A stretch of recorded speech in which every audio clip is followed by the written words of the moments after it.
Hello friends, स्वागत है आपका सीएनजी क्लासेस 12th पर। तो आज का ये क्लास बहुत ही मज़ेदार क्लास होने वाला है, क्योंकि ये साइंस, आर्ट्स, कॉमर्स सभी स्ट्रीम के लिए है। और इसमें हम दो ऑब्जेक्टिव क्वेश्चन पर आपको एक सब्जेक्टिव क्वेश्चन बताने वाले हैं, यानी कि दो ऑब्जेक्टिव और प्लस एक सब्जेक्टिव। जिससे क्या होगा कि आपका ऑब्जेक्टिव तो आप साथ ही साथ क्लियर हो भी करेगा, लेकिन उससे साथ ही साथ आपका एक सब्जेक्टिव भी क्लियर होता चलेगा। यानी दो आपका ऑब्जेक्टिव प्लस एक आपका सब्जेक्टिव, इस प्रकार से आपको चलेगा तो आपको पूरा एग्जाम का तैयारी बहुत ही बेहतरीन तरीके से हो जाएगा। इसी कारण क्या होगा, ऑब्जेक्टिव और सब्जेक्टिव दोनों ही क्लियर होते चलेगा, तो ये आपके लिए बहुत ही अच्छी बात है। तो चलिए क्या करते हैं, देखना स्टार्ट करते हैं। दो आपका ऑब्जेक्टिव होगा, उसके बाद एक सब्जेक्टिव होगा। देखिए, आप लोग सब्जेक्टिव पर ध्यान नहीं देते हैं, इसीलिए हम इस तरीके से इसको सेट करना पड़ रहा है, क्योंकि दो ऑब्जेक्टिव जैसे ही क्लियर होगा एक सब्जेक्टिव आएगा, फिर आपको दो ऑब्जेक्टिव एक सब्जेक्टिव, इस तरह से आपका पूरा बुक का हम खत्म कर देंगे। चलिए क्या करते हैं, वीवीआई सभी गेस होगा, सभी वीवीआई होगा, इसके लिए कोई निश्चित रहिए। इसलिए क्या करता है, जो सबसे पहला प्रश्न है, देखिए, स्वीटेस्ट लव। इससे पहले आप लोग एक बार शेयर जरूर कर देंगे। Sweetest love I do not go is dash, यानी कि sweetest love I do not go, यह क्या है? यानी कि ये पोएम तो है, लेकिन कैसी पोएम है? क्या है इसमें? डिडक्टिव पोएम है, या फिर ये एन एलोजोलिकल पोएम है, या फिर अ लव पोएम है, या फिर नॉन ऑफ दीज? क्या है ये आपको बताना है। तो ये आपका क्या हो जाएगा? तो ये आपका हो जाएगा, ये लव पोएम है। क्या है ये? एक प्रकार का ये लव पोएम है, प्यार भरी कविता है। सी वाला ऑप्शन इसका हो जाएगा करेक्ट आंसर। जिसको अगर बात करें तो एक्सप्लेन कर देते हैं। तो ये इसमें जो क्या होता है कि इसमें जो एक एनीमोर होती है, कौन होती है? एनीमोर। एनीमोर जिस क्या होता है, ये कौन होती है एनीमोर? तो एनीमोर जो लेखक जो होते हैं, राइटर होते हैं। राइटर कौन होते हैं? राइटर होते हैं जॉन डन। राइटर जो जॉन डन होते हैं, उनके वाइफ का नाम हो क्या होता है? वाइफ बोले, बिलॉट बोले, प्रेमिका बोले, जो बोले, उनका वाइफ का नाम होता है एनीमोर। जिसको वो छोड़कर जा रहे होते हैं, कहीं जर्नी पर जा रहे होते हैं, तो वह इस पर उनको बता रहे होते हैं, समझा रहे होते हैं कि मैं जा रहा हूँ, तुम उदास मत हो, तुम रो मत, मैं जा रहा हूँ। लेकिन और उसके में जो अपने तुलना वो सन से भी करते हैं, वो सूरज से अपनी तुलना करते हैं कि मैं, देखो, सूरज का बिना इच्छा का और हो जाता है, रोज सुबह आता है, रोज शाम हो जाता है, रोज सुबह आता है, रोज शाम हो जाता है, इस प्रकार से चलता रहता है। लेकिन हमारे पास तो वजह है, हमारे पास तुम हो, तो मैं तो आऊँगा ही आऊँगा, इसके लिए तुम निश्चित रहो। और एक और बात कहता है कि मानव का जो शक्ति है वो कितना कमज़ोर है, कि जब उसका अच्छा किस्मत चल रहा होता है उसको और बढ़ा नहीं सकता। यानी कि अब जैसे अभी चल रहा है अच्छा किस्मत है, उसको और समय के लिए नहीं रख सकता है। और उसका बुरा किस्मत अगर चल रहा है तो उसमें वो टूट जाता है, उसमें वो क्या करता है, संभल नहीं पाता है। यानी कि दोनों में वो हमेशा परेशान ही रहता है। और एक और सूरज से कहते हैं कि मैं सूरज से भी तेज़ गति से चल सकता हूँ। और एक और बात कहते हैं कभी कि जब तुमको हमारी याद आए तो बस इतना अनुभव करना कि तुम एक बेड में मैं इस तरफ घूम के सोया हुआ हूँ, जिस प्रकार से ये बेड हुआ, समझ के, ये बेड में मैं इस तरफ सोया हुआ हूँ तो तुम इस तरफ घूम के सोए हुए। यानी कि ऐसा अनुभव करना, क्योंकि ऐसे मानते हैं कि मरना तो है ही, और आपको क्यों ना हम इसी के अभी से ही इसका अनुभव करें कि जब मैं ना भी रहूँ तो तुम मुझे ज़्यादा दुख ना हो, इसके बारे में बताते हैं। तो इसमें आपको आई होप पूरा समझ में आ चुका होगा इसका। अगला प्रश्न पर आते हैं, देखिए। तो अगला क्वेश्चन है क्या? Who has compose the poem sweetest love I do not go? Sweetest love I do not go कौन कंपोज किए? तो हमने बताया था sweetest love I do not go को जॉन डन जी कंपोज किए हैं। यानी कि ये वाला जो ऑप्शन है, ये वाला ऑप्शन इसका हो जाएगा करेक्ट आंसर। तो क्या आपका क्लियर हो गया ये वाला? ये भी आपका हो गया। एक आप देखिए, एंड्रयू मार्वेल, ये तो आपका बात ही नहीं है। जॉर्ज हर्बर्ट, ये भी इसका भी बात नहीं है। और नॉन ऑफ दिस, इनको भी नहीं बात है। तो ये भी आप समझ गए। अब एक सब्जेक्टिव प्रश्न को हम देखते हैं। आइए देखते हैं। इसी प्रकार से आपको बहुत मज़ेदार तरीके से बताते हुए चलने वाले हैं, बिल्कुल भी आपको बोर नहीं होना है। देखिए, जो इसमें क्या करा है, साथ साथ हम हिंदी भी देखिए, हिंदी वहाँ पे लिखा हुआ, तब किस बात का डर है, किस बात का? एकदम मस्त तरीके से मस्त मगन होकर तैयारी करते हुए चलिए। आपको इंग्लिश के साथ आपको हिंदी लिखा हुआ है जी। वैसे स्टूडेंट जिसको इंग्लिश समझ में नहीं आती, बिल्कुल भी नहीं आती है, वो भी हिंदी में आपको कन्वर्ट करके इंग्लिश में वहाँ पे लिख सकते हैं। और आपको ऑब्जेक्टिव को तो बात ही मत कीजिए, ऑब्जेक्टिव हम पूरे हिंदी में ही आपको बताते हुए चलते हैं। ये पढ़िए, why did C B wander about the town? बहुत सारे स्टूडेंट का ये लॉजिक होता है कि वहाँ क्या करना है कि वहाँ लिखना है, बोलना थोड़ी ना है। यानी कि इससे क्या मतलब है, आप सिर्फ इसको कन्वर्ट कर भी लिख सकते हैं। यानी कि जो हिंदी आप याद कर लेंगे तो इस पर सी बी, यानी सी बी को क्या लिख सकते हैं, इस प्रकार से आप लिख देंगे। एक दो स्पेलिंग भी आपको मिस होगा तो कोई इशू में देखा नहीं जाता है, क्योंकि बहुत सारा लिखना होगा। तो इसके लिए भी आपको कोई सीबीएसई बोर्ड तो है नहीं कि आपको बहुत सारा इंग्लिश आता होगा। बिहार बोर्ड में बहुत ही कम ही बच्चों को इंग्लिश आती है, तो ये ध्यान रखेंगे। और why did C B wander about the town, इसका क्या हो जाएगा? CB wandered about the town in search of new variety of gods। ये जो कहाँ से लिया गया है, तो CB शहर में क्यों घूमता रहा है, ये लिया गया है आपका द आर्टिस्ट से। ये आपको द आर्टिस्ट से जो आपका ये लिया गया है। द आर्टिस्ट क्या है, तो एक प्रकार ये स्टोरी है, वो यही से लिया गया है कि CB wandered about the town in search of new variety of gods. यानी CB एक नई किस्म की लौकी की तलाश में शहर में घूमता रहता है। यानी कि नई किस्म की, यानी वो नया लौकी मिल जाए, वो क्या कर रहा है, लौकी पर नए तरीके से प्रयोग करता रहता था। यानी इस प्रकार से लौकी जिसमें क्या करेगा, इसमें बहुत सारे इसमें छेद बना देगा। इसमें जो चाय पत्ती जो होगा, इसमें क्या करेगा वो, चाय पत्ती को क्या हो, जो भी जो काला काला जो बच जाता है जो चाय छानने के बाद, जिसको हम क्या बोलते हैं, चाय पत्ती इसको बोलते हैं, तो उसको क्या करेगा, इसमें डालेगा, फिर इसको क्या करेगा, सुखाएगा, फिर इसको बहुत सारे टांग देगा इसको। यानी कि इस प्रकार से वो इस पर नए नए तरीके से प्रयोग करता रहता है। यही जो सीबी का काम चलता रहता है, बहुत टैलेंटेड रहता है। यानी कि वो ऐसा मान के चलिए, वो जो 5 रुपये में कुछ खरीदता है तो उसको 500 में बिक जाता है, कि इतना टैलेंट उसमें होता है। कि जिसमें आगे दिखते हैं, in a short period of time, और इसके बाद क्या कहा जाता है कि थोड़े ही समय में वह लौकी बेचने वाली जो हर जगह, थोड़े ही समय में वो जहाँ भी लौकी या फिर गौर जो कद्दू बेचा जाता था, वो हर जगह से परिचित हो जाता है। सब जान पहचान करता है, अरे आप लौकी बेचते हैं, हमको जानते हैं, हम पूरा जान पहचान कर लेता है उसको, पूरे परिचित हो जाता है, सभी उनको जानने लगते हैं, पहचान लगते हैं। छोटा सा बच्चा को, कितना साल का वो, क्या है कि वो प्राइमरी स्कूल में पढ़ता है और 12 साल का बच्चा है, बस, ज़्यादा कुछ नहीं। He had become familiar with every place and shop that sold gods. यानी इसमें कहा जाता है कि वो अपनी क्षमता के अनुसार नए किस्म के लौकी को खरीदना चाहता है। और इसमें क्या करे, he wanted to purchase as much quantity of new varieties of gods within his means. तो ये भी आप समझ गए। अब बढ़ते हैं अगला प्रश्न नंबर। अब ऑब्जेक्टिव प्रश्न 2 पढ़ेंगे, उसके बाद हम फिर एक सब्जेक्टिव प्रश्न पढ़ेंगे। देखिए, जर्मन ग्रीड को आप जानते होंगे। Germaine Greer is an dash writer. Germaine Greer एक कैसे लेखिका है, एक महिला लेखिका, ध्यान रखेंगे। Germaine Greer is an dash writer, तो वे क्या है, तो वे ऑस्ट्रेलियन राइटर है। क्या है, वह ऑस्ट्रेलियन राइटर है वो। ये वाला ऑप्शन इसका हो जाएगा करेक्ट आंसर। ये कौन से लिखे हैं, तो ये लिखे है a child is born, a child is born, a child is born को लिखे हुए कौन, जर्मन ग्रीड, ध्यान रखेंगे। यानी कि एक बच्चे का जन्म, एक बच्चे का जन्म, ये है आपका चैप्टर का हिंदी मीनिंग होता है। एक बच्चे का जन्म जो क्या है, तो ये एक ऐसे है, ध्यान रखेंगे। ये क्या है, एक प्रकार के ये ऐसे हैं। तो अगर ऐसे में भी बात करें, ऐसे में बहुत सारे प्रकार होते हैं। सोशल ऐसे होते हैं, साइंटिफिक ऐसे होते हैं, जैसे कि आपका वो आपका ideas that have help Mankind है, वो एक प्रकार साइंटिफिक ऐसे है। और ये जो है आपका अ चाइल्ड इज बोर्न, ये एक प्रकार सोशल ऐसे है, सामाजिक ऐसे। यानी ऐसे में भी बहुत टाइप होता है, ऐसे पूछा नहीं जाता है, फिर भी आपको बता दे रहे हैं। और एक और जो आपका वो है द सोल्जर वाला, वो एक सोनेट है। इसी प्रकार से जो आपका लव पोएम की बात करें, लव पोएम का एक ही है, ऐसे टेस्ट लो आई नोट को लव पोएम है। और एक और प्यार मोहब्बत वाला जो एक और है आपका ड्रामा है, जिसका नाम है अ मैरिज प्रपोजल, जो लोमो और नटालिया के बारे में होता है। तो ये भी आपको बताते हुए चल रहे हैं। तो यानी कि जो ए वाला ऑप्शन इसका हो जाएगा, ये आपका करेक्ट आंसर हो जाएगा। चलिए बढ़ते हैं अगला प्रश्न पर। आइए, ये आपका देखिए अगला प्रश्न है, which of the following is the work of Germaine Greer. Germaine Greer का इनमें से कौन सा बुक्स है। देखिए, बुक्स को हम वर्क के नाम से भी जानते हैं, याद रखिएगा, बहुत सारे एग्जाम में ऐसे ही पूछेगा कि विच of the following is the work of, यानी कि जो भी कोई भी राइटर दे देगा, जर्मन ग्रीड दे देगा, विलियम शेक्सपियर दे देगा, मनोहर मालगणकर दे देगा, बहुत सारे दे सकता है। तो क्या हो जाएगा, मैरिज एंड मोरल्स, ये हो जाएगा, नहीं, ये बिल्कुल भी नहीं होगा।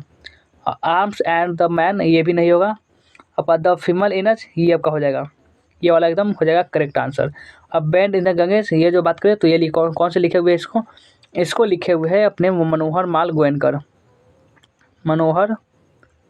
मनोहर माल गोयनकर इसको क्या हुए, लिखे हुए हैं, तो ध्यान रखेंगे।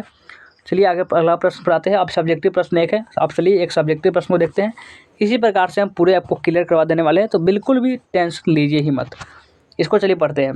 इसको क्या है कि how do language come in the way of better understanding of the women's problems. यानी इनमें महिलाओं की समस्याओं को बेहतर ढंग से समझने में भाषाएं किस प्रकार बाधा बनती है, तो देखना कि इन absence of proper knowledge of language, people are unable to express their feeling, systems and problems। यानी कि भाषा के उचित ज्ञान के अभाव में लोग अपनी भावनाओं, अपनी इमोशंस, संवेदनाओं और समस्याओं को व्यक्त करने में असमर्थ होते हैं, और महिलाएं बिना कुछ समझे चुपचाप बैठी रहती है। The women simply seat quietly without understanding anything and are unable to communicate their feelings. In modern hospitals, the communications became difficult when the doctors, the nurses and the patients speak different language। यानी जो जो भी आप बहुत सारे hospital में जाते होंगे तो जो भी वहाँ के जो नर्स होगी, जो डॉक्टर होंगे, वो अलग अलग लैंग्वेज का प्रयोग करते होंगे। अब उतना तो हमें जानकारी है ना कि वो सभी लैंग्वेज का हम समझ सके, इंग्लिश भी नहीं समझ पाते हैं। ज़्यादातर आप हॉस्पिटल में जाइएगा तो इंग्लिश में बोला जाता है, और हमका भोजपुरी, हिंदी, ये सब इंग्लिश उतनी आती नहीं कि वो समझ सके। बहुत सारी महिलाओं को ये प्रॉब्लम हो जाती है कि वो समझ ही नहीं पाती है कि अगर कुछ काम हो गया। इसके लिए इंग्लिश भाषा सभी को सीखनी चाहिए। आप कहीं भी, आपको अगर कंट्री से बाहर जाना है, कहीं जाना है, तो वहाँ पे इंग्लिश ही ज़्यादातर होती है जो बोला जाती है। और इंग्लिश एक ऐसा भाषा है जो सभी जगह आपको काम आता है, सभी जगह आपको, ये आपको ध्यान रखेंगे। एंड ये जो क्वेश्चन क्या कर रहा है कि how do language come in the way of better understanding of the women's problems, यानी इसमें कि महिलाओं की समस्याओं को बेहतर ढंग से समझने की भाषाएं किस प्रकार बाधा बनती है। तो in absence of proper knowledge of language people are unable to express their feeling, sentiments and problems. The women simply sit quietly without understanding anything and are unable to communicate their feeling. In modern hospitals, our communications become difficult when the doctors, the nurses and patient speak different language, यानी वो सभी अलग अलग language का प्रयोग करती है। अब ऑब्जेक्टिव पर आते हैं। The opening section of song of my self is entitled has, यानी कि सॉन्ग ऑफ माई सेल्फ की जो शुरुआत होती है, ये जो पोएम है जिसको लिखे कौन होते हैं, जिसको वॉल्ट विथमन जी लिखे होते हैं, इसको वॉल्ट विथमन इसको क्या होता है, इसको लिखे होते हैं। तो यह ध्यान रखेंगे, वॉल्ट विथमन इसको लिखे होते हैं। और इस शुरुआत कैसे होता है, तो शुरुआत जो कवि शुरुआत करते हैं, I celebrate my self and Singh my self and what I assume you shall assume, यानी कि मैं खुद से गाता हूँ और खुद के लिए गाता हूँ और खुद ही इंजॉय करता हूँ। यानी ऐसा नहीं, कोई देखते होंगे बहुत सारे जो लोग, इसमें कहा जाता है कि वो दूसरे के लिए गाते हैं, कोई अपने प्रेमिका के लिए गा रहा है, कोई अपने महबूबा के लिए गा रहा है, कोई अपने दोस्त के लिए गा रहा है, सब दूसरे के लिए गाते हैं। लेकिन इसमें जो वॉल्ट विथमन जी गाते हैं, मैं खुद से गाता हूँ, खुद ही एंजॉय करता हूँ, यानी सब बड़े मस्ती में लीन रहते हैं। और इस कवि से बहुत कुछ बातें जो सीखनी चाहिए कि आपको जैसे कवि कहते हैं वैसे रहना चाहिए। हमें भी किसी दूसरे के लिए नहीं, खुद को खुश करिए, खुद के लिए जिए। इस प्रकार से इसमें सिखाते हैं अपने वॉल्ट विथमन जी। इसमें बहुत सारे जो इंपॉर्टेंट है वो है लिप्स ऑफ ग्राफ, डिस्टेंडम, ये सब जो है आपको ये सब पूछा जाता है एग्जाम में। तो इसमें क्या हो जाएगा, इसमें आपको शुरुआत होता है I celebrate my self and Singh my self से, यानी कि बी वाला ऑप्शन इसका हो जाएगा करेक्ट आंसर। पर एनिमल्स नहीं होगा, नॉन ऑफ दीज, ये सब ग्रास नहीं होगा। लिप्स ऑफ ग्राफ इनका ही रचना है, ध्यान रखेंगे। अगले प्रश्न पर आइए। Hoping to cease not till death, ये जो लाइन है वो कहाँ से लिया गया है, यानी कि मेरा आशा है कि मैं अभी क्या, एक और वो लाइन है जो बहुत फेमस है, वो बहुत पूछा था कि आई एम 37 ईयर ओल्ड, मैं अभी 37 साल का हूँ और पूर्णतः स्वस्थ हूँ और मृत्यु तक स्वस्थ ही रहना चाहता हूँ। ये भी लाइन है वॉल्ट विथमन जी का, यानी सॉन्ग ऑफ माई सेल्फ का, जो कि बहुत बार पूछा गया है। तो ये कहाँ से लिया गया है, ये आपका सॉन्ग ऑफ माई सेल्फ से ही लिया गया है। और sweetest love I do not को जितना, और एक और बात, sweetest love I do not को ही कहाँ से, कौन सा लैंग्वेज में लिखा गया, तो ये ओल्ड इंग्लिश। आप लोग अगर स्टोरी ऑफ इंग्लिश पढ़े होंगे तो जानते होंगे ओल्ड इंग्लिश, मिडल इंग्लिश, ये सब होता है। 3 लैंग्वेज होते हैं। ओल्ड इंग्लिश आपको बता ही देते हैं, मिडल इंग्लिश, और एक होता है क्या, एक होता है आपका मॉडर्न, एक होता है आपका मॉडर्न इंग्लिश। तो ध्यान रखेंगे, ये सब जो इंग्लिश का होता है 3 भागों में बांटा गया है, old English, middle English, modern English. ये सब के बारे में बताया जाता है। आपका एक चैप्टर, एक बुक होता है आपका स्टोरी ऑफ इंग्लिश, उसमें भी आपको लगभग हमेशा से 15 से 20 मार्क्स का क्वेश्चन आपको सब्जेक्टिव मिलाकर पूछ लिया जाता है। तो ये भी आप ध्यान रखेंगे। चलिए अब आते हैं, अब देखते हैं हम एक सब्जेक्टिव प्रश्न। तो हमने देख सकते हैं इस प्रकार से हम 2 ऑब्जेक्टिव देख रहे हैं और एक सब्जेक्टिव देख रहे हैं, जिसका कारण आपको दोनों तैयारी हो रहा है, ऑब्जेक्टिव और सब्जेक्टिव दोनों। इसको समझिए। In what roles did he find the snake and himself describe, यानी इसमें कि उसने सांप को खुद को किस भूमिका में पाया, वर्णन करे। उसने सांप और खुद को किस भूमिका में पाया, ये आपको वर्णन करने के लिए बोला जाए तो लिखना है कि entirely the poet considered snake as god and was fascinated by its sweet and innocent look, यानी इसमें है कि कवि ने शुरू में सांप को भगवान माना, शुरू में क्या माना, भगवान माना, गॉड माना, साक्षात परम ब्रह्मा परम विष्णु, तो भगवान माना, और उसके शांत और मासूम रूप को देखकर मोहित हो गया। यानी कितना सुंदर सांप है, कितना अच्छा, पहली बार सुन रहे कि कोई सांप को भी सुंदर मानता है और जहरीला है, काट लेगा, इस प्रकार से। यानी कि entirely the poet considered snake as good and God was fascinated by its sweet and innocent look, यानी कि वो निर्दोष लगा, बहुत मासूम सा लगा, मोहित हो गए कवि पूरा।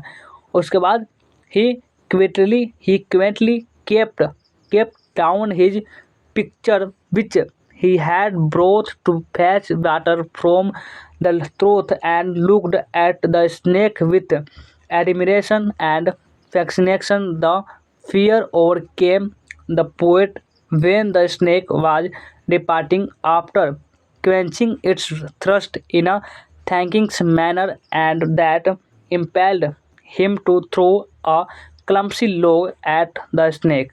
यानी इसमें क्या कहा जा रहा है, इसमें जो सुनिए वो समझिए इसको क्या कहा जा रहा है कि उसने चुपचाप अपना घड़ा जो नीचे रख दिया, जिसे वह कुंड से पानी लाने के लिए लाया था। कभी क्या कर रहे थे, जो गर्मी का जो मौसम होता है इसमें कभी को प्यास लगता है। और कौन से कवि का हम बात कर रहे हैं, सबसे पहले जानिए डी.एच. लॉरेंस के। हम लोग बात करें डी.एच. लॉरेंस के। ये जो होते हैं, जो कि द स्नेक को लिखे होते हैं डी.एच. लॉरेंस। तो ये जो क्या करते हैं, समर का मौसम होता है, इनको प्यास लगता है, तो जब पानी पीने जाते हैं तो वो देखते हैं कि वहाँ पर जो स्नेक है जो पहले से वह पहुँच चुका है और वो पानी पी रहा है। तो वो देखता है कि बेचारा कितना पानी प्यासा है, पी रहा है। उसको पता नहीं क्या दिमाग में चलता है, कभी के डंडा उठाते हैं, चलाते हैं उसको स्नेक पर और माथे पर चोट लग जाता है। वो उतना लगता नहीं है क्योंकि वो बिल में चला जाता है, लेकिन बाद में बहुत कवि को बहुत दुःख होता है, बहुत एहसास होता है कि वो राजा की तरह था, हमने क्यों मारा उसको, हम कितने नीच, हम कितने जलील आदमी है कि हमने एक निर्दोष को ऊपर डंडा चला दिया। बहुत बहुत पछताते हैं कवि डी.एच. लॉरेंस जी। तो ये भी है। और इसमें जो समझिए कि in what role did he find to snake and himself describe. तो लिखना कैसे, अगर एग्जाम में ये क्वेश्चन आता है तो लिखना है कि interiorly the poet considered snake as a god and was fascinated by its sweet and innocent look. He quietly kept down his pitcher, which had brought to fetch water from the throat, and looked at the snake with admiration and fascination. The fear overcame the poet when the snake was departing after quenching its thirst। यानी कि वो प्यासा था और पानी की तलाश में वो घूम रहा था। अब आते हैं आप सब ऑब्जेक्टिव प्रश्न पर। The central beauty tales was written by. ये जो कहा का क्वेश्चन है, आज हम आपको स्टोरी ऑफ इंग्लिश का भी क्वेश्चन आपको बता रहे हैं। स्टोरी ऑफ इंग्लिश, ये सब जो आप क्वेश्चन देख रहे हैं कहाँ का है, तो ये आपको ये बता दें, ये स्टोरी ऑफ इंग्लिश का एक क्वेश्चन है। यानी कि जो द सेंट्रल ब्यूटी टेल्स जो रिटन बाय, ये सेंट्रल ब्यूटी टेल्स को कौन लिखे है, तो इसको आपको लिखे चौसर, जोफ्री चौसर जो है वो लिखे हुए इसको। यानी आपका डी वाला ऑप्शन इसका हो जाएगा करेक्ट आंसर। आपका लैंगलेट नहीं हो जाएगा, आपका मिल्टन नहीं होगा। शेक्सपियर का एक और किताब के बारे में हम बात करते हैं, जिनका नाम है Julius Caesar, a Midsummer Night's Dream, Hamlet. ये सब जो है इनका किताब जो है, बहुत सारे किताबों के बारे में नाम है जो एग्जाम में अक्सर पूछे जाते हैं। तो अब आइए अगला जो ऑब्जेक्टिव प्रश्न है, whose work is a major sources of an information about middle English grammar, vocabulary and pronunciation. ये जो है ये आपका जो ये सब आप देख रहे हैं, ये किसके काल में हुआ था, यानी कौन से लेखक जो थे, कौन से राइटर के उपलब्धि में थे, तो ये भी आपका जोफ्री चौसर ही हो जाएगा। जोफ्री चौसर, इसका भी राइट आंसर हो जाएगा सी वाला ऑप्शन, इसका हो जाएगा करेक्ट आंसर। ये सब स्टोरी ऑफ इंग्लिश का क्वेश्चन है, बुक का नहीं है। ये सब क्वेश्चन आप शायद पहली बार पढ़ सकते हैं, पहली बार पढ़ रहे होंगे। और 4 नंबर जो है सब्जेक्टिव प्रश्न, चलिए इसको देखते हैं। What was the condition of man in the beginning. यानी इसमें प्रारंभ में मनुष्य की स्थिति क्या थी। ये लिया गया है आपका ideas that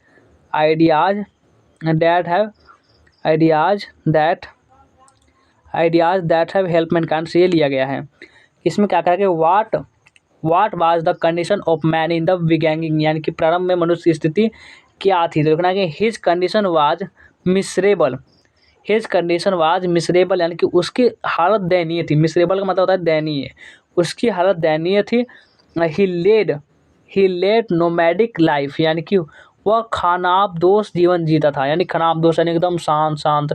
he lived in caves and jungles, यानी इसमें कि वह गुफाओं और जंगलों में रहता था। जो इंसान की बात हो रही है, वो पहले क्या करता था, घर था नहीं, कुछ समझ ही नहीं था कि आग क्या होता है, पानी क्या होता है, इतना तक पता नहीं। इतना बेवकूफ़ इंसान हो सकता है, आप तो पता नहीं, कोई आप तो बहुत, आप जब जन्म लिए होंगे, तो हम जन्म लिए होंगे तो बहुत सारे क्या होंगे जो तकनीकी आ चुके होंगे। जो पहले के जो लोग थे, आपके दादा के पूर्वज लोग समझ, एंसेस्टर जो फोर फादर थे, वे सब देखते होंगे कि पहले मनुष्य था वो जानवरों जैसा था। नहीं, अभी भी देखते होंगे बहुत सारे विकसित अभी कुछ मशीन है जो आ रहे हैं, पहले के वो नहीं थे। तो ऐसा था, वह गुफाओं और जंगलों में रहकर करते थे। वह जंगली जानवरों से डरता था। इंसान क्या करता है, जंगली जानवरों से डरता है। अब क्या करता है, आज आप जंगली जानवर है वो आदमी से डरता है। अब वह नहीं जानता था कि अपना खाना कैसे बनाया जाए, अपना खाना हम खाएंगे क्या। जो मिलता था कच्चे खा रहे हैं, फल तोड़ खा रहे हैं, पता ही नहीं है कि फल पका है या नहीं है, जो मिल रहा है एकदम खा रहे हैं, भूख के मारे तिलमिला उठे। इस प्रकार से पहले होता था। चलिए अगला प्रश्न बढ़ाते हैं। ये आपका ideas that have help Mankind, यानी मानव कैसे विकास किया। पहले कैसा था अब कैसा है। अब तो टेक्नोलॉजी हो गया, यार अच्छा कपड़ा चाहिए, अच्छा खाना चाहिए, अच्छा घर चाहिए। पहले कुछ नहीं चाहिए था, जिंदा है बहुत है पहले, यही आपका होना चाहिए था। कपड़ा भी ढका नहीं था, वो कैसे भी जो पत्ता है वो अपने बदन पर लपेट लिए अपने शरीर को ढकने के लिए, सिर्फ वो ऐसा ही, क्योंकि पहले दिमाग ही उतना काम नहीं करता था, उतना सोच ही विकसित नहीं था, लैंग्वेज नहीं था। लैंग्वेज नहीं था, हम जानवरों को पालते नहीं थे, ये भी पता नहीं था कि कौन से जानवरों को हमें पालना चाहिए। बाघ को पाला, बेचारा खा ही गया वहाँ पे। सांप को पाला, काट ही लिया। यार को पता ही नहीं चलता कौन से जानवर को हम पाले। हम बहुत सारे मुर्गी को पाले, वो अंडा देने लगा। गाय को पाले, वो दूध देने लगा। यानी कुछ लाभकारी भी निकले, कुछ हानिकारक भी निकले। कुछ तो पाले वो मारे गए, कुछ पाले वो समझ लिए बच गए। देखिए ये ऑब्जेक्टिव प्रश्न है, pharaohs were rulers of ancient. Pharaohs जो था वो कहाँ का शासक था। ये आपका लिया गया है इंडियन सिविलाइजेशन एंड कल्चर से। कहाँ से लिया गया है, इंडियन सिविलाइजेशन एंड कल्चर से ये लिया गया है, एंड कल्चर से। ये भी आपको ध्यान रखेंगे, इंडियन सिविलाइजेशन एंड कल्चर से लिया गया है कि pharaohs were rulers of ancient. Pharaohs जो वो कहाँ का शासक था, तो वह इजिप्ट का शासक था। इजिप्ट किसको बोलते हैं, इजिप्ट हम मिस्र को बोलते हैं। वह कहाँ का, मिस्र का शासक था। यानी ए वाला ऑप्शन इसका हो जाएगा करेक्ट आंसर। अब आते हैं आगे अगला प्रश्न पर। Lamia and Hyperion was written by. ये भी आपका क्वेश्चन कहाँ का है, तो ये भी आपको स्टोरी ऑफ इंग्लिश का क्वेश्चन है। स्टोरी ऑफ इंग्लिश, बहुत प्यारा नाम है, बुक नाम है स्टोरी ऑफ इंग्लिश का। ये क्वेश्चन है कि लामिया एंड हाइपीरियन जो वाज रिटन बाय। देखिए ये जो आपका जॉन किट्स है, ये आपका बुक में, रेनो बुक में भी मिल जाएंगे और आपका स्टोरी ऑफ इंग्लिश में भी मिल जाएंगे। यानी सी वाला ऑप्शन इसका हो जाएगा करेक्ट आंसर। और मुख्य रूप से बात करें तो ये ऑड टू ऑटम को लिखे हुए हैं, ऑड टू ऑटम को ये क्या किए हुए हैं, लिखे हुए हैं। चलिए आगे बढ़ते हैं। अगला अब सब्जेक्टिव प्रश्न एक देखिए, who was CB, what was his hobby. यानी कि सीबी कौन था और उसका शौक क्या था, उसका हॉबी क्या था। तो लिखना कि सीबी was a young talented 12-year-old boy. He studied in a preparatory second and lived in a harbour town. यानी कि सीबी 12 साल का एक युवा प्रतिभाशाली लड़का था। वह एक प्राथमिक विद्यालय में पढ़ता था और बैंक बंदरगाह शहर में था, तो बंदरगाह वाले शहर में क्या करता था, वह रहा करता था। और CB was a young talented 12-year-old boy, Japanese boy भी हो सकता है। He studied in a preparatory thanked lived in a harbour town. His hobbies to collecting goats भी हो सकता है और different varieties and jays. However, he went to market.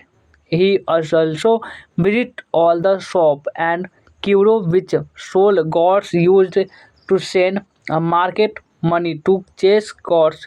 यानी इसमें कहा जा रहा है आगे, उसका शौक विभिन्न किस्मों और आकारों के लौकी इकट्ठा करना था। लौकी, विभिन्न प्रकार के लौकी को इकट्ठा करा। जब भी सभी दुकानें अकेलात्रियों पर जाता था तो वह लौकी खरीदने के लिए अपनी जेब से पैसे कोने से बैठकर खाली में खरीदी गई लौकी को ध्यानता था और ख़त्म करने के बाद डिजाइन किए गए कर्क से ढकता था और इसे बैंकिंग के दृश्य विशेष रूप से डिजाइन हार जाता था। और यह लौकी बेचने वाला घर घर पर, यानी कि हमेशा लौकी बेचना, जितना भी आदमी सभी को जानने पहचानने लगा था। यानी सभी को जाना था ये कौन है, ये कौन है, सभी को पहचान लिया था। और लौकी वाले भी इनको अच्छे से पहचान लिए थे, सीबी को। अगला प्रश्न है, advertiser contribute to the dash of the newspaper. Newspaper को कौन कौन क्या करते हैं, उसको क्या करते हैं, न्यूज़पेपर वाले जो क्या करते हैं वो उसका रिव्यू करते हैं। न्यूज़पेपर क्या करते हैं, वह रिव्यू करते हैं। सी वाला ऑप्शन इसका हो जाएगा करेक्ट आंसर। पढ़ते ही आपका कहाँ से लिया गया है, बात करते हैं, इसको बता ही देते हैं आपको। ये लिया गया है आपका how free is the press से। How free is the press से क्या लिया गया है। पढ़ते हैं आगे। In democracy the freedom of press. In democracy, यानी कि डेमोक्रेसी जो है इसका फ्रीडम क्या है, नॉट नेसेसरी है या फिर नेसेसरी है या फिर डेंजरस है या फिर नॉन ऑफ दिस। तो वो क्या है, तो वो नेसेसरी है, जरूरी है। बी वाला ऑप्शन इसका हो जाएगा करेक्ट आंसर। आते हैं अब अगला प्रश्न पर देखिए, how are autumn and summer related to spring. ये लिया गया है बहुत ही प्यारा चैप्टर ऑड टू ऑटम से, जहाँ पे जो सन होते हैं और जो ऑटम सीजन होते हैं दोनों साजिश कर रहे होते हैं। क्या साजिश में बात करो, दोनों एक क्लोज बोसम फ्रेंड होते हैं, यानी बहुत एक घनिष्ठ प्रकार के मित्र होते हैं। और ये बात कर रहे होते हैं कि हम जो लोग क्या कर सकते हैं, जैसे सन कहता है, सूरज कहता है ऑटम से, अरे भाई ऑटम सुनना, फल जो है ना सेब को इतना पका देना है, जो भी पका कर, यानी कि उसमें लालिमा ला देना है, उसमें पीला पीला कर देना है, उसको इतना भारी, इतना लौकी को इतना बड़ा कर देना है कि वो देखने वाला चौंक जाए इतना। और क्या करना है कि जो मधुमक्खियाँ जो फूलों पर बैठती है उसमें इतना गर्माहट ला देना है कि वो सभी को सहन के दोनों मिल करना चाहते हैं कि पूरा सभी आदमी सुखी रहे। How are autumn and summer related to spring, यानी कि शरद ऋतु ऑटम और ग्रीष्म ऋतु का वसंत से क्या संबंध है। तो बताना कि spring comes first and provides a fresh look on nature, यानी कि वसंत ऋतु सबसे पहले आती है। क्या करती है? वसंत ऋतु सबसे पहले आती है। और क्या करती है? And provides a fresh look to nature, और प्रकृति को एक नया रूप प्रदान करती है। Autumn comes after the spring season and is followed by the summer season, यानी कि उसके बाद क्या होता है? उसके बाद शरद ऋतु वसंत ऋतु के बाद आती है। और उसके बाद क्या करती है? द स्टेस्टी comes with the onset of spring season and latest throughout the summer season, और उसके बाद ग्रीष्म ऋतु आती है। वसंत ऋतु की शुरुआत के साथ ही आनंद की अनुभूति होती है और यह पूरे ग्रीष्म ऋतु तक बनी रहती है। तो चलिए आगे बढ़ते हैं। अब ऑब्जेक्टिव क्वेश्चन है द साइनोप्स ऑफ परफ्यूम। इसमें क्या है आपको देखिए, हम बता देते हैं आपको इसमें क्या क्या हम ऐड किए हुए हैं। इसमें जो आपका इंग्लिश बुक है, आपका इसमें जो इंग्लिश बुक है, इंग्लिश बुक वो आपको ला दिए हुए, इसमें ऑब्जेक्टिव मिलेगा आपको इंग्लिश बुक का। और आपका एक स्टोरी ऑफ इंग्लिश है, story of English, story of English मिल जाएगा आपको। आपका इंग्लिश जो होगा आपका इंग्लिश ग्रामर, इंग्लिश ग्रामर से भी आपको क्वेश्चन दे दिए, यानी कि पूरा का समझ लिए, पूरा जो आपका 100 मार्क्स है पूरा का पूरा तैयारी होने वाला है। पर द साइनोनिम्स ऑफ परफ्यूम, आपका हिंदी लिखा हुआ है कि इत्र का पर्यायवाची शब्द क्या होगा। जो हिंदी में आप पढ़ते हैं पर्यायवाची शब्द यानी कि समानार्थी शब्द, तो उसमें से परफ्यूम का समानार्थी शब्द क्या होगा? वे हो जाएगा, वे का मतलब होता है दूर। सेट होगा, सेंट का मतलब होता है खुशबू। प्लेन होगा, प्लेन का मतलब होता है सादा। और हंट होगा यानी कि शिकार, तो हो जाएगा परफ्यूम यानी कि खुशबू। तो सेंट का मतलब परफ्यूम और सेंट दोनों एक ही चीज़ होती है, इसलिए बी वाला ऑप्शन इसका हो गया करेक्ट आंसर। अब बढ़ते हैं अगला प्रश्न पर। अब देखिए the bus came to an abrupt halt, यानी कि इसमें जो अब्रोप्ट है इसका मतलब क्या होता है? इसका मतलब होता है कि सडन, अचानक, स्लो, धीमा, फ्रेंडली, मिलनसार, अनरिव्यूड यानी कि जल्दबाजी। इसमें जो क्या होता है? अचानक, अचानक ये आपका देखिए कि अब्रोप्ट का भी मतलब होता है अचानक और सडन का भी मतलब होता है अचानक, दोनों मिल रहा है, ये वाला ऑप्शन हमारी टिक। देखिए समानार्थी शब्द वही होता है, यानी कि साइनोनिम्स यानी कि एक जैसा शब्द यानी समान शब्द, तो उसको हम साइनोनिम्स बोलते हैं। और एंटोनिम्स पूछता, एंटोनिम्स मतलब विपरीत शब्द यानी कि जो उल्टा शब्द होगा उसको हम बोलते हैं। बढ़ते हैं अब आगे। देखिए Rupert Brooke belongs to, Rupert Brooks कहाँ से बिलोंग करते हैं? जो लिखे हुए हैं द सोल्जर को, ये किसको लिखे हुए हैं? यहाँ पर लिखे हुए हैं द सोल्जर को, याद रखेंगे। द सोल्जर क्या है? तो ये एक सोनेट है। सोनेट, सोनेट क्या होता है? सोनेट आपका कितना लाइन का? ये पर 14 लाइन का पोएम होता है, जो आपको इसमें दो भागों में बांटा गया है। एक तो इसमें होता है 8 लाइन और एक होता है 6 लाइन। 8 लाइन जो होता है इसको हम ऑक्टेव बोलते हैं, ऑक्टेव। और जो 6 लाइन होता है इसको हम सिस्टेट बोलते हैं, सिस्टेट, याद रखिएगा। इसमें आपको कहा जाएगा Rupert Brooke belongs to, Rupert Brooke England से बिलोंग करते हैं, यानी सी वाला ऑप्शन इसका हो जाएगा करेक्ट आंसर। अब बढ़ते हैं। Rupert Brooke is a dash boy of profession, जो रूपर्ट ब्रूक थे वो प्रोफेशन पर क्या थे? तो वे प्रोफेशन से एक सैनिक थे, सैनिक भी थे। और एक और जो भी आपको जो अगर पैसे की बात करेंगे तो एक तो आपको पैसे हो जाएगा क्योंकि वे राइटर, जो लेखक है तभी तो आपको हम उनको पढ़ रहे हैं। सबसे पहले राइटर हो जाएंगे, और कुछ कुछ जो होते हैं वो पोएट होते हैं, कुछ राइटर कुछ पोएट होते हैं। और इसमें जो रूपर्ट ब्रूक है वो एक राइटर भी है। इसमें जो है खुद ही वो लड़ने के लिए गए हुए हैं, और इंग्लैंड से दूसरे देश में जब लड़ने के लिए जाते हैं तो वहाँ बोलते हैं कि वो अपने इंग्लैंड के प्रति बहुत देशभक्ति दिखा रहा है कि हमारे देश में हमने जो हमारे देश ने हमें हवा दी है सांस लेने की। अरे भाई सबको हवा देता है इतना सारा, वो तो कुछ नहीं कहता है, अपनी बहुत देशभक्ति अपने प्रति व्यक्त कर रहा है कि हमारे फूल दिए प्यार करने के लिए, यानी कि खाना दिए खाने के लिए, तो दिया कहीं लिया जाता है, दिया ही जाता है आपको ये सब काम करने के लिए। बहुत सारा देशभक्ति दिखा रहे हैं। और ये भी बोलते हैं कि मैं वहाँ गया हूँ, अगर मैं वहाँ मर जाता हूँ तो जहाँ मुझे छोटा सा कोना, मान चलिए आपको कब्र की तरह बना देते हैं इस प्रकार से, और आप मान लीजिए यहाँ पे हमें दफनाया जाता है, यहाँ पे हमें दफनाया जाता है, तो इसमें जो क्या होगा, यहाँ पे दफनाया जाएगा तो ये कोना होगा ना, ये आपका इंग्लैंड का। यहाँ पर चलिए लिख देते हैं आपको, ये जो कोना किस चीज़ का है? ये आपका है इंग्लैंड, ये आपका इंग्लैंड, ये आपका कोना है ना इंग्लैंड का, ये आपका मतलब ये का इंग्लैंड का हो जाएगा। जो भी देश में ये जो दफनाया जाएगा इनको, जो भी देश में इनको दफनाया जाएगा वो किसका हो जाएगा? तो वो इंग्लैंड का हो जाएगा, जहाँ इनको सिर्फ दफनाया जाएगा, जहाँ पे ये दफन होंगे वो आपका हमेशा के लिए इंग्लैंड का हो जाएगा। ऐसा नहीं है कि वो हो जाएगा, परमानेंटली नहीं हो जाएगा। वो अपने भावनाओं के तहत बोल रहे हैं, कौन? Rupert Brooke. तो ध्यान रखेंगे। आते हैं अब एक सब्जेक्टिव प्रश्न है, मेगाविटी इज नेवर देयर इलाब्रोट, यानी इसमें क्या करा है? मेगाविटी कभी नहीं होती, विस्तार से बताइए। मेकाविटी में एक और जो चैप्टर है जो मेकाविटी द मिस्टिक एट, रहस्यमय बिल्ली, ये आपका उस चैप्टर से लिया गया है जिसको टी.एस. एलियट जी बहुत बेहतरीन तरीके से लिखे हुए हैं, टी.एस. एलियट जी।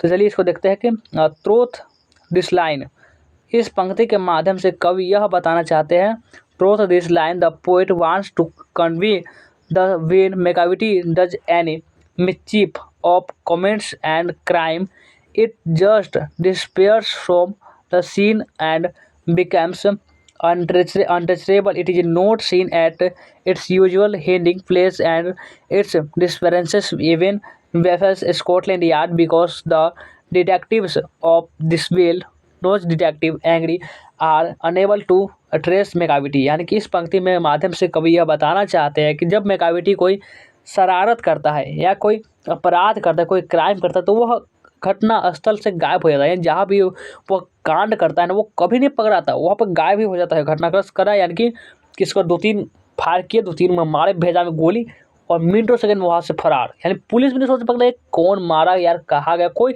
सबूत ही नहीं छोड़ता है। यानी स्कॉटलैंड यार्ड का जितना भी पुलिस है ना, सभी मैकाविटी एक बिल्ली के पीछे लगी हुई है। बिल्ली को पकड़ ही नहीं पाती यार, कहीं भी क्राइम कर देगा, कोई भी किसी को ठोक देगा, किसी को जान से मार देगा, कोई बोलने वाला नहीं, कोई उस पकड़ ही नहीं पाता है बिल्ली को। मैकाविटी इतना खतरनाक है ना, मत पूछिए। और उसका पता नहीं लगाया जा सकता कि वो कहाँ जाता है। वो अपने सामान्य छिपने के स्थानों पर नहीं दिखाया जाता है। यानी कि बहुत सारे जो हो जगह हो सकते हैं यहाँ पे कोना, जो भी जैसे मान कोई अपराधी होता है वो हमेशा जुए पर रहता है और शराब के रहता है, वो पूरे को भी मैंने समझ ली कि एक जगह है, आज यहाँ पर हम यहाँ पे छुपे, दूसरे जब यहाँ पर ढूंढने जाएगा तो हम नहीं देंगे यहाँ पे, क्योंकि हम रोज़ रोज़ हमारी जगह बदलता रहता है। ये काम है मैकाविटी का। और उसका गायब होना स्कॉटलैंड यार्ड को भी बहुत हैरान कर देता है। यार कहा जा सकता है इतना तेज़ कोई अपराधी कैसे हो सकता है कि पुलिस के जो लंबे लंबे हाथ होते हैं उन लंबे लंबे हाथों से ही बढ़ जाए। क्योंकि इस प्रसिद्धि जासूसी एजेंसी के जो जासूस मैकाविटी का पता लगाने में ये सब क्या होते हैं, वो असमर्थ होते हैं। बढ़ते हैं आगे। अब आगे देखिए, अगला जो क्वेश्चन है वो ऑब्जेक्टिव है, how long did doctor Zakir Hussain leave. Doctor Zakir Hussain कितने साल जिंदा रहे। बहुत मज़ेदार प्रश्न है भाई। जिंदा रहने के लिए भी इनको पूछा रहा कितने साल जिंदा रहे, तो ये 72 साल।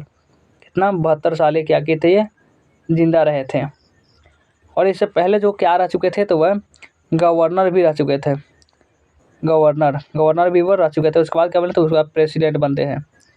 उसके बाद प्रेसिडेंट बनते हैं यानी कि, और एक क्या होता है, शपथ ले रहे होते हैं, ओथ ले रहे होते हैं किस चीज़ की, तो वह भारत के कॉन्स्टिट्यूशन यानी कि संविधान और संस्कृति की रक्षा करेंगे। On which occasion did doctor Zakir Hussain deliver the speech.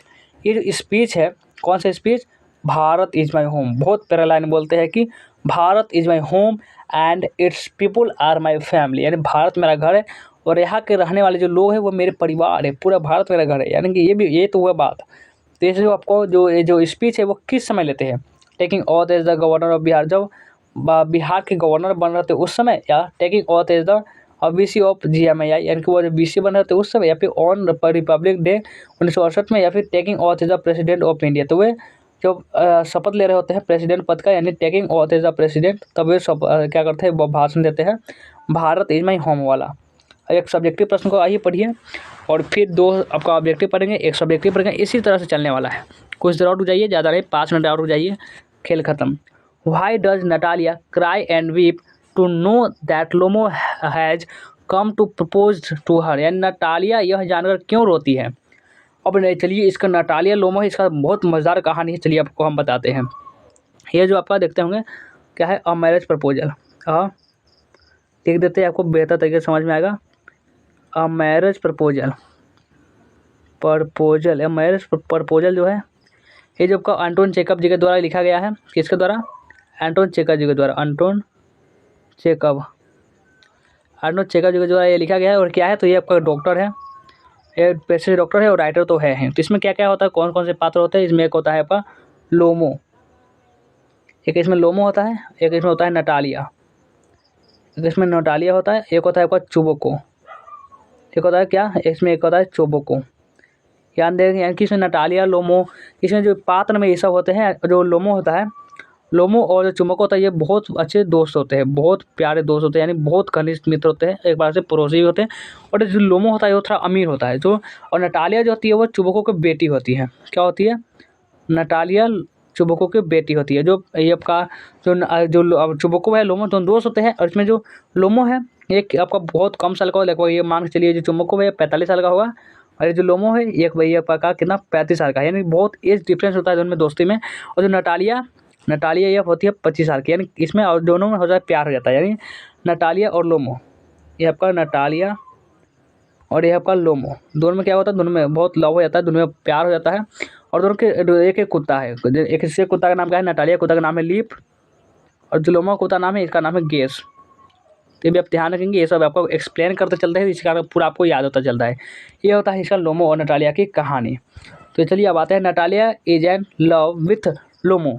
Natalia Lomo से प्यार करती है। क्या करती है नटालिया, जो लोमो से प्यार करती है, सी लाइक्स हिम इंटेंसली थ्रोथ the love is not expressed in words. यानी जो क्या करता है, जो लोमो नटालिया से प्यार होता है, डायरेक्ट एंट्री मारता है उसके घर पर, प्रपोजल, जाइए हम आपके बेटी से शादी करना चाहते हैं। ऐसे ऐसे यानी कि आप तो जाएंगे तो बहुत मारेगा आपको, जाइए किसी के बाप से उसके बेटी का हाथ मांग, वहीं पे इतना मारेगा ना कि वो आपको समझ में नहीं आ जाएगा। यानी कि लेकिन पहले क्या करता लोमो, हिम्मत तो देखिए, सीधे उसके बाप के घर एंट्री लेता है उस बेटी का हाथ मांगने। पैसा है उसके पास बहुत, और ताकत है, यानी कि बहुत सारे अमीर है। अमीर का यही कहना होता है, आप गरीब है तो कोई पूछेगा भी नहीं, अमीर है, अगर आप अमीर है तो आप जहाँ चाहिए आप जा सकते हैं, वहाँ पे आप किसी भी लड़के को प्रपोज करिए, ना करने की तो बात ही नहीं बनेगी। Natalia is in love with Lomo, she likes him intensely थ्रोथ the love is not expressed in words, she weeps because she has incessantly quarrelled with Lomo who has come with a marriage proposal. यानी कि Natalia यह जानकर क्यों रोती, क्यों विलाप करती है, लोमो उसे प्रपोज करने आया है। तो नटालिया लोमो से प्यार करती है, वह उसे बहुत पसंद करती है। लेकिन हालांकि और जो क्या होता है, वह नर्वस टेम्परमेंट का हुआ, तो क्या होता है वो लोमो होता है। यानी कि वो ऐसा कभी कभी बेहोश होता है, मिर्गिया या इस प्रकार से। और क्या होता है कि हालांकि उसका प्यार शब्दों में व्यक्त नहीं किया जा सकता, वह रोती है क्योंकि उसने लोमो से बेवजह झगड़ा किया और शादी का प्रस्ताव लेकर आया था। वो शादी का प्रस्ताव लेकर आ रहा है, कोई पास आ रहा है कि हमसे शादी करो, बहुत प्यार करते हैं, कोई से झगड़ा कर रहा है, अरे तुम भिख मांगे कहीं के, यानी बहुत झगड़ा कर ले रहा है इस प्रकार से। तो इस प्रकार से बहुत प्यार भी करती है और झगड़ा भी होता है। यानी इसमें जो आपको एक चीज़ होता है, जो सीखने की बात होती है कि भूल जाओ माफ़ कर दो, भूल जाओ माफ़ कर दो। अगर इस तकनीक को अपना लिया जाए तो कभी किसी को झगड़ा नहीं होगा। यानी कि अब है तब, अरे तुमको कैसे भूल जाए, तुम ही तो वो जो ये काम किया था, यानी कि इस प्रकार चलता है। उसमें क्या होता है कि जो बार बार जो लोगों आता है, लोगों को नटालिया बहुत बेइज्जती करती है, बहुत बेइज्जती करती है। अब बार बार लोगों में भूल जाता है, नटालिया भूल जाती है, फिर प्यार चल रहा है, फिर प्यार चल रहा है, फिर झगड़ा हुआ, फिर भूल जाएंगे, फिर प्यार चलेगा। इस प्रकार से चलता रहता है दोनों के बीच। तो ऐसा होता है। इसमें जो क्या होता है, झगड़ा किस बात को लेकर होता है, तो ये होता है आपका ऑक्स में रोज। ऑक्स में रोज के लिए झगड़ा होता है कि बैल के जो चारागाह होते हैं, नटालिया कह रहा था कि ये मेरा है, लोमो कह रहा था कि ये मेरा है, और इसी की बात में हो जाती है बस लड़ाई। अब आते हैं देखिए तो ऑब्जेक्टिव प्रश्न, उसके बाद फिर एक सब्जेक्टिव प्रश्न देखेंगे।